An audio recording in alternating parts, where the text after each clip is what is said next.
Hello बच्चों, कनपुरिया classes में आपका बहुत बहुत स्वागत है। आज की इस वीडियो में हम 1784 के पिट्स इंडिया एक्ट के बारे में जानेंगे। 1773 के एक्ट की कमियों को दूर करने के लिए 1784 में एक एक्ट आता है जिसका नाम पिट्स इंडिया एक्ट था। उन दिनों ब्रिटिश पार्लियामेंट में एक सबसे यंगेस्ट प्राइम मिनिस्टर था जिसका नाम था William pit.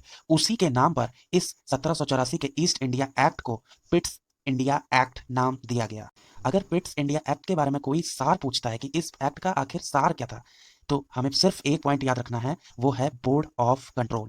Board of control, नियंत्रण परिषद या फिर नियंत्रण बोर्ड। बस हमें एक जिस्ट याद रखना है इस एक्ट का, वो है बोर्ड ऑफ कंट्रोल।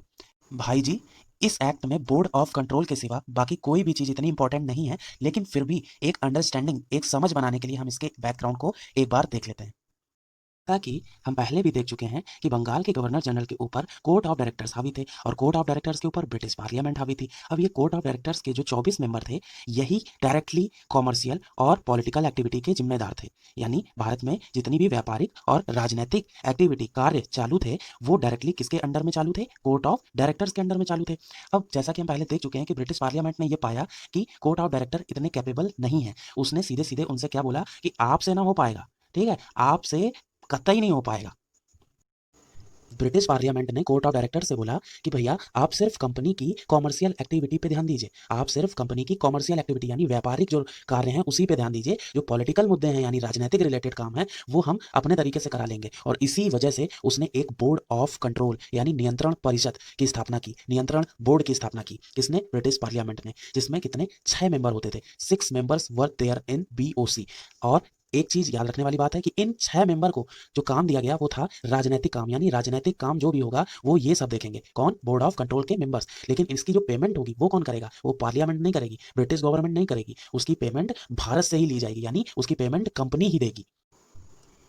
अब इन राजनीतिक मामलों में मुख्यतः नागरिकों से रिलेटेड मामले, सैन्य यानी आर्मी से रिलेटेड मामले, राजस्व यानी रेवेन्यू से रिलेटेड मामले सीधे सीधे शामिल थे। यानी अब बोर्ड ऑफ कंट्रोल राजनीतिक मुद्दे देखेगी और कोर्ट ऑफ डायरेक्टर्स सीधे सीधे व्यापारिक मुद्दों पर ही ध्यान देगी। ठीक है। कोर्ट ऑफ डायरेक्टर्स में 24 मेंबर थे और बोर्ड ऑफ कंट्रोल में 6 मेंबर हैं। अगर हम अपने कैमरे को थोड़ा सा जूम करके देखें तो हमें एक चीज साफ दिखाई देगी कि इस एक्ट के थ्रू द्वैध शासन यानी डुअल गवर्नेंस की तैयारी की जा रही है। ठीक है, अभी तैयारी हुई नहीं है, सिर्फ तैयारी की जा रही है। ठीक है, ये पॉइंट याद रखिएगा। और क्या किया जाता है कि इस एक्ट में ये साफ साफ बोल दिया जाता है कि कंपनी ने अभी तक जो भी क्षेत्र जीते हैं, ठीक है, कंपनी ने लड़ाइयाँ की थी, कई क्षेत्र भी जीते थे, वो सारे क्षेत्र अब ब्रिटिश क्षेत्र कहलाएंगे, यानी ब्रिटिश अधिकृत क्षेत्र कहलाएंगे। जैसा कि पहले हम देख चुके हैं कि बंगाल की गवर्नर जनरल और उसकी एग्जीक्यूटिव काउंसिल एक तरफ और सुप्रीम कोर्ट एक तरफ, इन दोनों के बीच में जो टकराव चल रहे थे उसे तो 1781 के एक्ट ऑफ सेटलमेंट में इन्होंने सॉल्व कर दिया था। लेकिन जो बंगाल की गवर्नर जनरल और एग्जीक्यूटिव काउंसिल के बीच में जो टकराव थे उसे भी तो दूर करना था। तो इस एक्ट के थ्रू इन्होंने इसका सोल्यूशन निकाला। आइए देखते हैं कि इसका सोल्यूशन कैसे निकाला गया। इसके सॉल्यूशन के लिए इन्होंने क्या किया कि जो एग्जीक्यूटिव काउंसिल में 4 मेंबर होते थे उनमें से एक मेंबर को इन्होंने उखाड़ फेंका। ठीक है, यानी एक मेंबर को इन्होंने निकाल दिया। अब बचे कितने मेंबर? 3 मेंबर। एक दिन ब्रिटिश पार्लियामेंट बैठी थी और उसने जीटीवी लगा लिया। उसने देखा कि जीटीवी पे डांस इंडिया डांस आ रहा है। अब डांस इंडिया डांस में जो मिथुन दा थे, उनको अगर कोई कंटेस्टेंट पसंद आता था लेकिन जज को पसंद नहीं आता था, तो उनके पास एक वीटो पावर होता था जिससे वो उस कंटेस्टेंट को अपने ग्रुप में शामिल कर लेते थे। ये ब्रिटिश पार्लियामेंट को बहुत अच्छा लगा। उसने कहा क्यों ना हम ये वीटो पावर वाला जो ये आइडिया है, ये अपने बंगाल के गवर्नर जनरल को दे देते हैं। तुरंत ही ब्रिटिश पार्लियामेंट ने ये वीटो पावर अपने बंगाल के गवर्नर जनरल को दे दी। इससे ये फायदा हुआ कि बंगाल के गवर्नर जनरल को अगर कोई कानून पास कराना है तो उसे अब इस एग्जीक्यूटिव काउंसिल पर निर्भर नहीं रहना पड़ेगा। देखिए, अगर ऐसा होता है कि कोई बिल पास कराने के लिए बंगाल का गवर्नर जनरल एक वोट देता है और इस 3 सदस्यों में से एक इसके समर्थन में खड़ा है और 2 इसके अपोज में खड़े हो जाते हैं, तो यानी 2 वोट इधर 2 वोट इधर, यानी इस कंडीशन में तो टाई हो गया। अब बिल तो बन ही नहीं सकता, बिल पास ही नहीं हो सकता। लेकिन इसके पास क्या है? Veto power. अब वीटो पावर देने से क्या हो जाएगा? इधर एक मत बढ़ जाएगा, यानी ये बहुमत हो जाएगा और बिल पास हो जाएगा। यानी कभी भी ऐसी सिचुएशन बनी तो बंगाल का गवर्नर जनरल आराम से बिल पास करा सकता है। इस एक्ट में अब सुप्रीम कोर्ट को केवल अंग्रेज अधिकारियों से रिलेटेड मामले ही देखने को बोला गया। यानी आप सिर्फ कंपनी के अंग्रेज अधिकारी और कंपनी में जो भी अंग्रेज नागरिक काम करते हैं उनसे रिलेटेड मामले ही देखेंगे। और ये बोला गया कि जो कंपनी है अब कोई भी युद्ध यानी वॉर या कोई भी संधि या ट्रीटी अपनी मर्जी से नहीं करेगी। कंपनी भारत में कोई भी युद्ध या संधि अपनी मर्जी से नहीं करेगी, उसके लिए उसे ब्रिटिश पार्लियामेंट से पहले अनुमति लेनी पड़ेगी। अब ये सब इतनी सारी बातें याद रहें ना रहें, कोई ज़रूरत नहीं है। आपको सिर्फ एक बात याद रखने की ज़रूरत है कि 1784 के पिट्स इंडिया एक्ट में एक चीज़ की व्यवस्था की गई थी, वो थी बोर्ड ऑफ कंट्रोल, जिसमें 6 मेंबर होते थे। यानी नियंत्रण परिषद की स्थापना की गई थी, नियंत्रण बोर्ड की स्थापना की गई थी, जिसमें 6 मेंबर होते थे। बस ये याद रखना है, बाकी पिट्स इंडिया एक्ट आपका खत्म है। चलिए अब 1784 के एक्ट पे अब तक पूछे गए क्वेश्चंस पे एक बार नजर मार लेते हैं।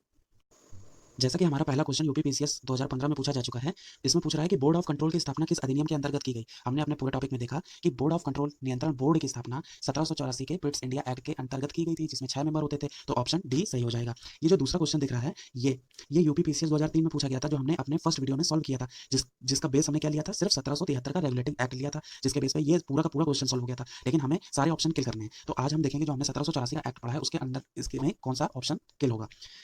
ए ऑप्शन में दे रहा है नियंत्रण परिषद की स्थापना। अब आप बताइए कि नियंत्रण परिषद यानी बोर्ड ऑफ कंट्रोल की स्थापना किस एक्ट के अंतर्गत की गई थी। तो इसका जोड़े बनाव होगा तो पेट का भारतीय अधिनियम 1784। तो ये सेम क्वेश्चन हम सॉल्व कर चुके हैं, लेकिन हमको सारे ऑप्शन किल करने थे। तो आज हम देखेंगे कि सर्वोच्च न्यायालय की स्थापना 1773 में और नियंत्रण परिषद की स्थापना पेट के भारतीय अधिनियम के अंतर्गत की गई थी, जो कि 1784 का अधिनियम है। चलिए अब हम तीसरा क्वेश्चन देखते हैं। हमारा तीसरा क्वेश्चन ये IAS प्री 2002 में पूछा जा चुका है। इसमें बोल रहा है कि भारत की उपनिवेशीय सरकार के अधिनियम को सूची 2 प्रावधान के साथ सम्मिलित कीजिए और सूचियों के नीचे दिए गए कोड को सही उत्तर चुनिए। ठीक है, अब इसमें बताइए कि एक तरफ दे रखा है कि भारत का उपनिवेशीय सरकार के अधिनियम, दूसरी तरफ दे रखा है प्रावधान। एक दे रखा है चार्टर एक्ट 1813, अभी हमने नहीं पढ़ा है। रेगुलेटिंग एक्ट 1773 हम पढ़ चुके हैं। और डी ऑप्शन डी जो दे रखा है, जिसमें पिट्स इंडिया एक्ट 1784 दे रखा है। ठीक है, यानी 2 एक्ट हम अभी तक जो कवर कर चुके हैं, उन्हीं के बेस पर हम इसको सॉल्व करने की कोशिश करेंगे। इधर एक में दे रखा है कि भारत में ईस्ट इंडिया कंपनी के कार्यों को पूरी तरह विनियमित करने के लिए ब्रिटेन में एक बोर्ड ऑफ कंट्रोल की स्थापना की गई। पहला ऑप्शन जो दे रहा है वो किस पे बैठेगा जाके बताइए आप। ये पिट्स इंडिया एक्ट पे हम पढ़ चुके हैं कि बोर्ड ऑफ कंट्रोल की स्थापना की गई। भारत में ईस्ट इंडिया कंपनी के कार्यों को पूरी तरह विनियमित रेगुलेट करने के लिए ब्रिटेन में एक बोर्ड ऑफ कंट्रोल की स्थापना की गई। ठीक है, तो यानी डी का फर्स्ट जोड़े बनाव होगा। तो डी का फर्स्ट देखिए किस में है, ए और सी में। बी और डी कैंसिल हो गए। ठीक है, डी में एक जो डी का एक जोड़े बनाव है वो सिर्फ ए और सी में, यानी आप 50% क्वेश्चन सोल्व कर चुके हैं। अब बचे 2 ऑप्शन। ठीक, अब हम देखते हैं कि रेगुलेटिंग एक्ट 1773 का एक प्रावधान था, जिसमें हमने देखा था कि कोड ऑफ डायरेक्टर जो थे, जो व्हाट्सएप ग्रुप था, वही तो रिपोर्ट भेजता था सारी किसको, ब्रिटिश पार्लियामेंट को। तो चौथा ऑप्शन जो बोल रखा है कि कंपनी के निदेशकों को कंपनी के प्रबंध से संबंधित सभी पत्राचार और दस्तावेज ब्रिटिश सरकार को प्रस्तुत करने को कहा गया। किसमें कहा गया था, 1773 के एक्ट में ही तो कहा गया था। तो इस हिसाब से बी का ऑप्शन कौन सा सही होगा, 4, यानी बी का जोड़े मिलाओ कौन होगा, 4 होगा। तो अब देखिए बी का 4 किसमें, हमने देखा कि ए ऑप्शन में बी का जोड़े बनाओ 4 है, तो यानी ए ऑप्शन सही हो जाएगा और सी गलत हो जाएगा। तो इस प्रकार सिर्फ हम 2 एक्ट की जानकारी की वजह से ये 2002 में पूछा गया क्वेश्चन आसानी से सॉल्व कर सकते हैं। अब इसके आगे आने वाले एक्ट को हम अपने आगे आने वाली वीडियो में देखेंगे। देखने के लिए धन्यवाद, थैंक यू।